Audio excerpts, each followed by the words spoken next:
dili nato basahon ang Biblia nga basa-basa lang. Kinanglan atong sabton. Kiningon man si Kristo sa San Lucas 10:26, giunsa mo man kini nimo pagsabot. Di ba? Oh, sabton lagi na to pag kwan basa ang Biblia. Mo ni gingos Biblia oh. Tanawa ha, ningon na Biblia oh. Unang Pedro kapitulo 3 bersikulo 15. Hinunua sa sulod sa inyong mga kasing-kasing, katahain ninyo si Kristo ingon nga Ginoo.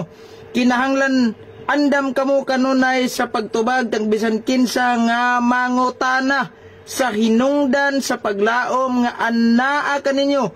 Hinuon buhatan ninyo kini uban sa kaaghop og kataha. King James biyan niya kung gibasa ha.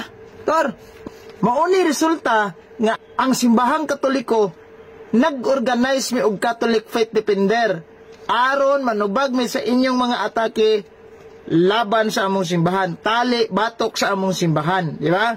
Now, unsa may giingon ni San Judas atong basahon ni Judas kapitulo 1 bersikulo 3. Ingon siya sa King James Japon, Tor. O mingon diri oh. Mga hinigugma, sa nagasulat ako kaninyo sa dakong kaikag may tungod sa kaluwasan nga atong tanan.